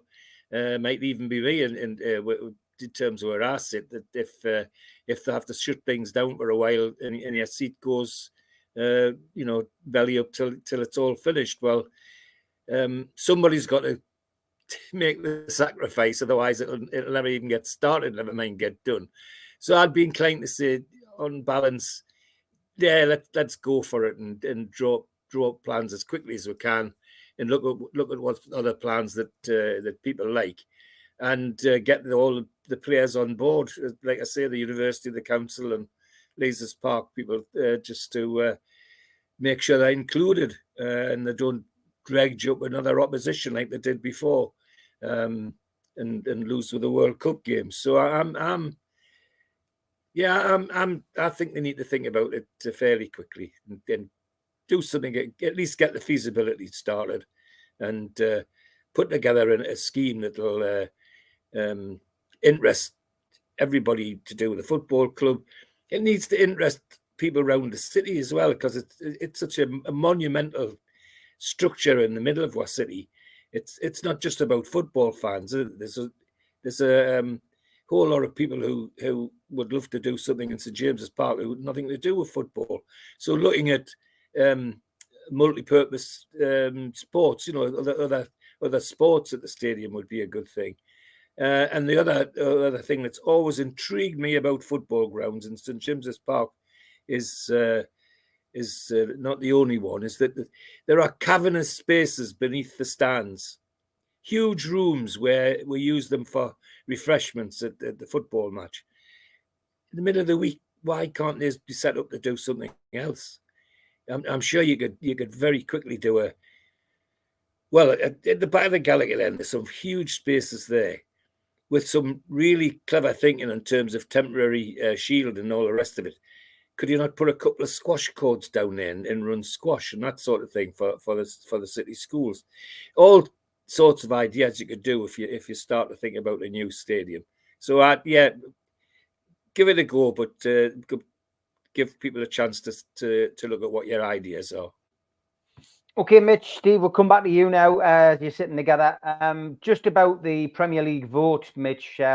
We've only got about 20 minutes to go in the show, so just your two opinions on the Premier League vote. And I thought Eddie Howe handled it brilliantly today at the press conference. He said what we've been saying on the show for the last couple of weeks, which is it's not just a Newcastle United issue. Yet the media are making out that it's just Newcastle United who are benefiting from this. And people like Dawn Thulis, Keith Downey, doing their job, of course, asked the question on a couple of occasions today, well, are you not, would you not say you've now got an advantage? Would you not say you've got an advantage? But I thought Eddie Howe handled himself brilliantly today with that. But the vote worked out. And, I think it shows that the Premier League worm has turned and the big six are worried. We know that. But now it's, now they're losing votes, which once upon a time they used to win hands down. Yeah, it needs to be bullying people to make decisions. Oh, can I tell you, Mitch? Can't hear you. All right. I can hear him. Oh, hold on. You got yours? Can you hear us now? Yeah, spot on, mate. Is that all right now? No, I mean, look, I think they used to be able to bully people into doing things. And they can't now. And that vote was not about us, so it shouldn't have been about us the way the media portrayed it. And as a result of that vote, I now want to see us go one of two ways. Either do no business at all with anybody in Saudi, or do as much as we bloody well can. And go one way or the other. I think it's a disgrace the way it's been dressed up. I think it's a disgrace the way people have been allowed to vilify Newcastle United as it's just about us, and it's not. Multi-club models are rife within the Premier League. I find it interesting Everton voting the way they did, because let's remember 7 partners, their new prospective owners own clubs all over the place. And so they would always vote with that, because that would be shitting on their own doorstep. And people are going, well, why have they voted that way? Well, think about it. Take a step away and don't think about Newcastle United. Think about the circumstances that club's voting. I find it interesting. Crystal Palace was scared enough to vote the other way, even though they're part of a multi-club model that they could exploit. Let's see what they do in January, shall we? It's exposing a great level of hypocrisy for me. Steve? Doing a spot over there, mate. Go on. Can you hear us? Yes, go for it, mate. Yeah. I mean, Mitch is right, but it does show a level of hypocrisy. What it also shows is that at the end of the day, when push comes to shove, what do the Premier League clubs do? They look after themselves. All those football clubs that voted with Newcastle did so because it suited them. It was those ones who voted against us did so because it suited them. There was no collective bargaining on this one. There is a cartel, we know that, because you can tell by breaking it down. And Mitch mentioned about half an hour, 45 minutes ago about our pal Keith and about how he talked about us in terms of a cartel 2 years ago.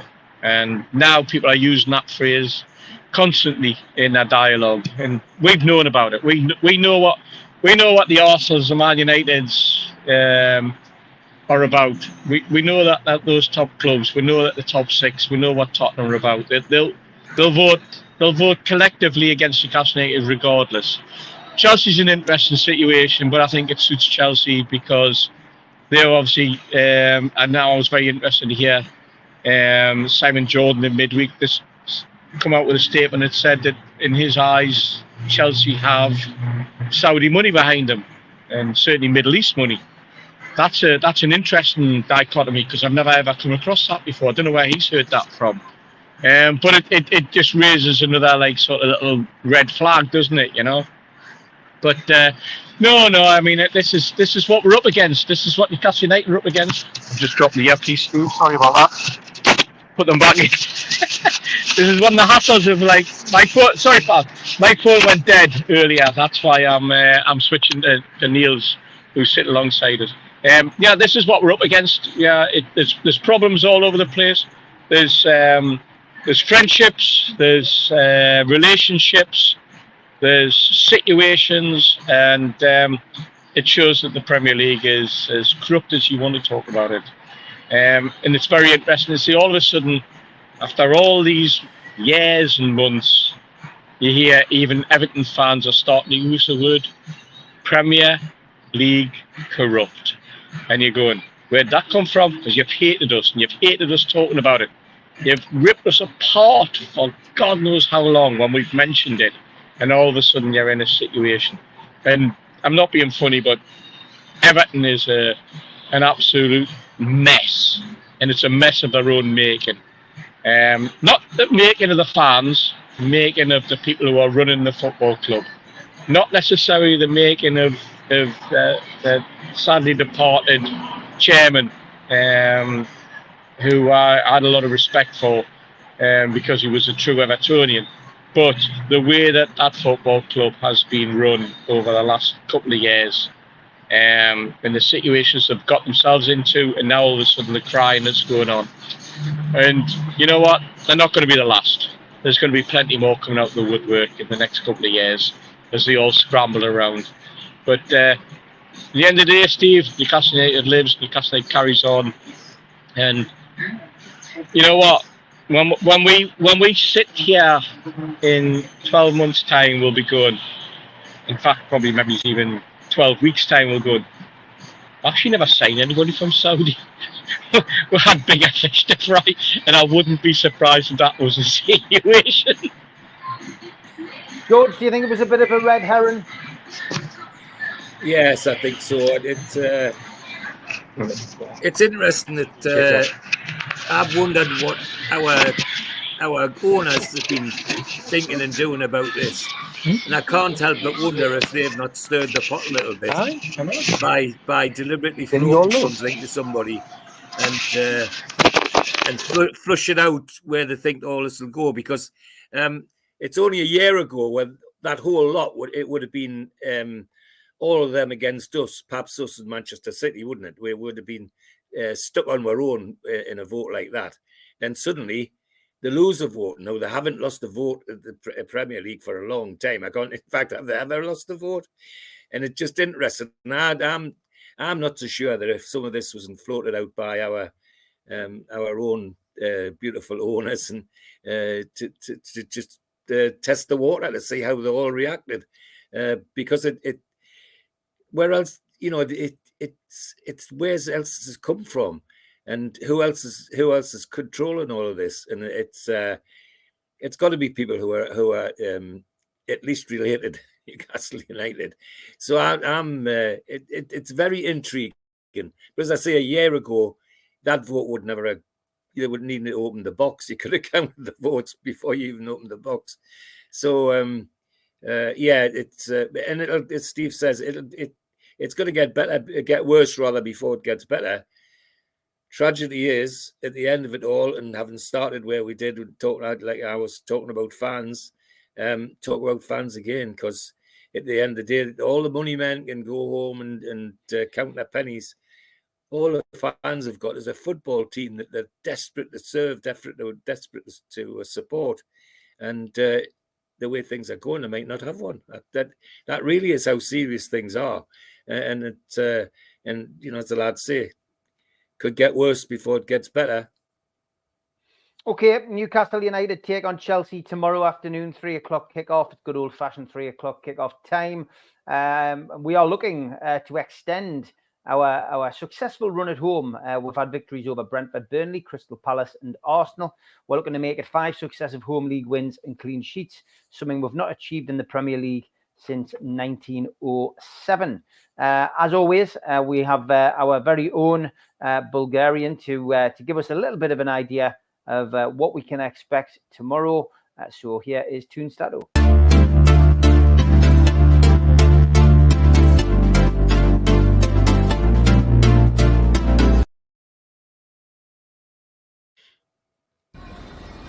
Hello everyone, recording live from the Edinburgh train station. I am on my way to Newcastle to see the game tomorrow live.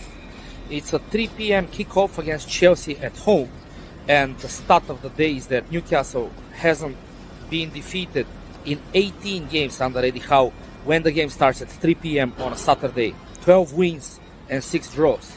Now the bad start is that the last defeat was indeed against Chelsea at 3 p.m. on a Saturday back in October 2021, and I was at that game as well. Now on a positive note, I have seen 5 games against Chelsea at St. James's Park, and we have won 4 of them. Now, when it comes to Newcastle, we have won 4 consecutive games at St. James's Park with a clean sheet. The last time we won 5 consecutive games with a clean sheet was back in 1907, when we also won the first division title. When it comes to Chelsea, they have 3 consecutive wins away from home, and Cole Palmer has 6 goal involvements in their last 5 games, including 4 goals from the penalty spot. The only other player to score 4 penalties in 5 games in the Premier League is Riyad Mahrez for Manchester City a couple of years back. In the previous international breaks, Newcastle won both of their games, both of them at home, against Brentford in September and against Crystal Palace in October.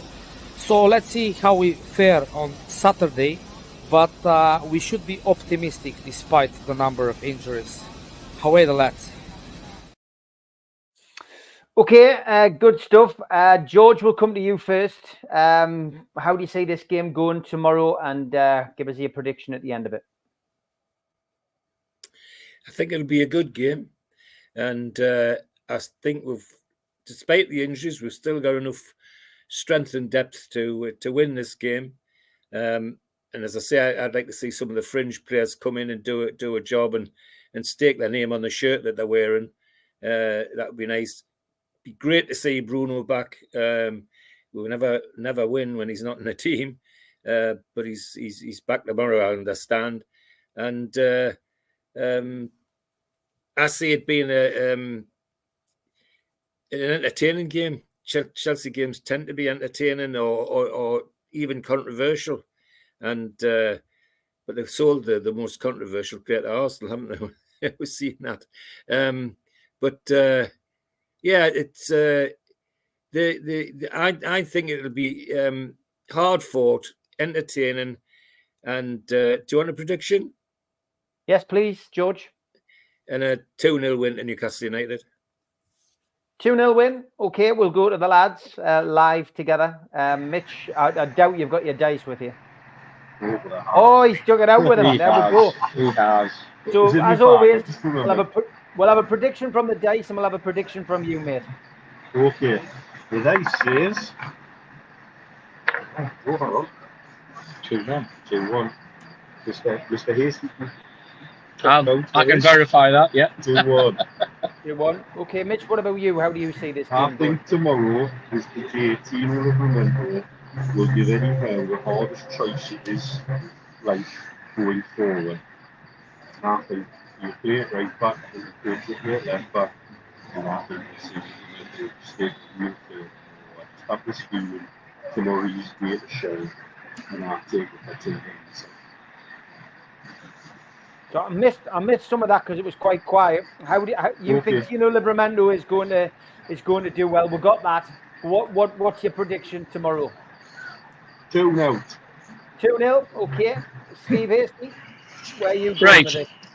I'm going to go for 2-1. I think Chelsea are the most schizophrenic team in the league at the moment. You don't know. Pochettino mustn't know what team, no matter who he names, is going to perform. He hasn't a clue. They can be absolutely outstanding, or they can be absolutely dog. And it's such a conundrum at Chelsea at the moment when you look at them. I don't know about you, but Steve, but I just kind of put them together, and I just don't know what Chelsea's going to turn up tomorrow. I just hope that we've got enough for them. I think we will have enough for them. I think they're all over the place at the moment, and that's why I'm going to go for 2-1, because I'm going to give them benefit of the doubt that they can score goals, and I think that we have got enough ability against their schizophrenic team to be able to put a performance together and get the 3 points. I think that will set us up nicely for Wednesday, and then that Wednesday will then set us up nicely for next weekend. All of which, by the way, I'm going to miss because I'm with this guy here, supporting me pal and supporting Mr. Penman, and he's 3-1 because he's sitting in the bar just next door here. And you know what? It's 3-1 in pints as well, by the way. So I'm going to have to go in the next 10 minutes, and he's 3 ahead of me on the pints, so I'm going to have to go and buy the beers. That's been great. Technically, it hasn't been the greatest show, and we apologise to any listeners who struggled a little bit, but we got there in the end. We wouldn't let you down. How ironic, Steve. How ironic that sometimes the signal's been better than it has from Eton, by the way. Yes, very true, very true. Well, thanks everybody for tuning in. Have a great weekend. Thanks to George. Thanks to Mitch. Thanks to Steve. Have a great night, lads. And I'll be back enjoy yourself. I'll be back at 10 o'clock in the morning with Eddie Howe's press conference review live and a bit of a Q&A. Take care, guys. Cheers, everyone. See ya.